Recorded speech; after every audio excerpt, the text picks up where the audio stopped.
suppose there's no need to introduce myself as that's my name, and that's what I'm going to be doing. Because I thought I'd have to do this myself, so it's actually not the typeface I chose, but for my fellow design students, I wanted to use that, so hopefully it will show. But what I'm about to do tonight, or explain tonight, is illustration and particularly using texture in illustration. So I decided to begin this by showing you what, at first glance, is just a dumpster in an abandoned building hidden in some corner of Cork City. But I wanted to highlight is that these, in particular, are wonderful resources of inspiration. Because if you look closely enough, say even at the rust or the wall, you'll find amazing patterns. And here in that area are 6 examples of pattern that I found. Texture from peeling paints, old plywood, rock, bark, or actually not bark, that's peeling paints and stone.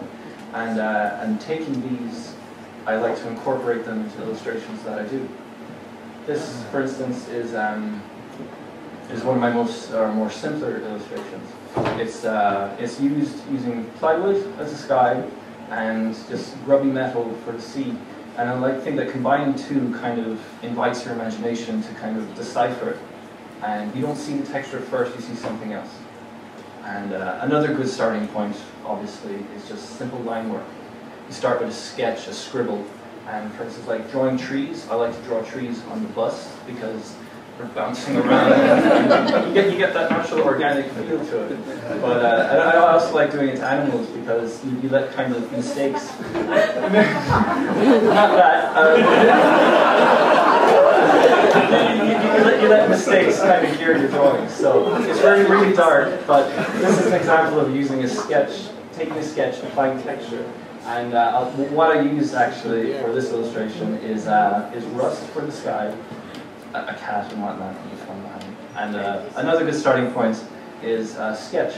And this is a sketch that a fellow illustrator in Cork did for an exhibition myself and my girlfriend set up called Half and Half, where 2 artists collaborate. He supplied the illustration, and let's see if the time is right. And I incorporated texture into it. So it was like, he designed the layout, and I added my feel to it.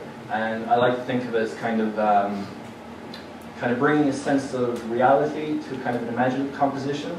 So it kind of bridges that gap. You can recognize textures, they seem real, but the shape of everything is very stylized.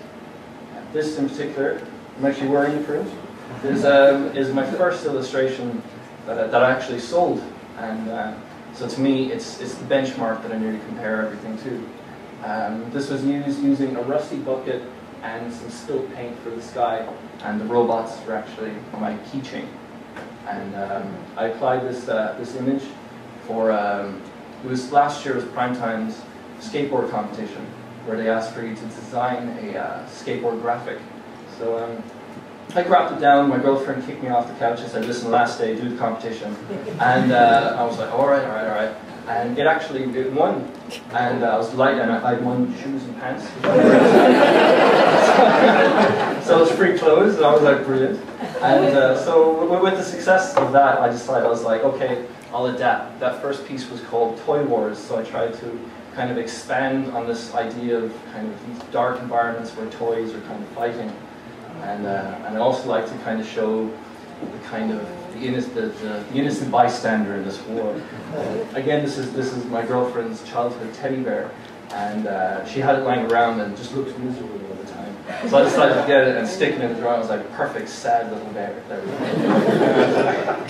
And this was my first professional commission. I was asked to do a book cover. Hopefully, it's going to get printed this year. But the brief required more pen illustration. But what I wanted to do, I wanted to kind of put my twist on it. So you might be able to see it, but the sky, for instance, in the background was kind of a nice kind of texture. And I decided to take this texture and kind of expand on it and try and kind of create more deeper environments. I was thinking, you can take textures at different angles and create perspective and put it all together, and suddenly you have buildings. And this is an interior shot of that building, which was for an animation I wanted to do.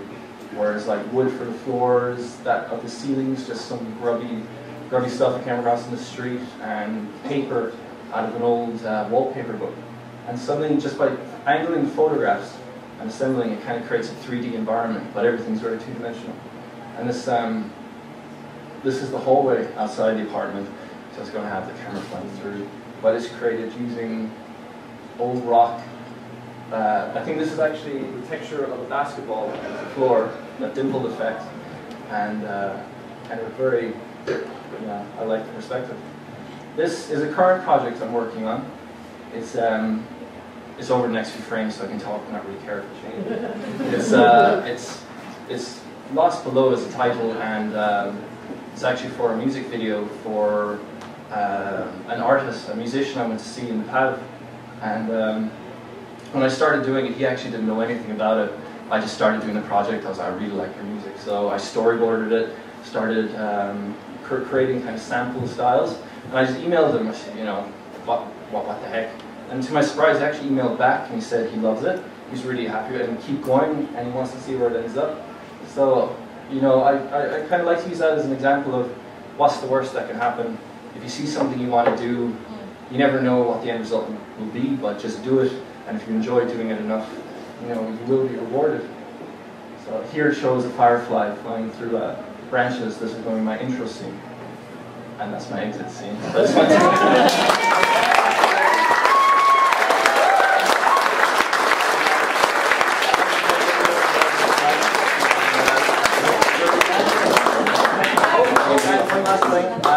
I printed out a series of stickers and some prints of mine.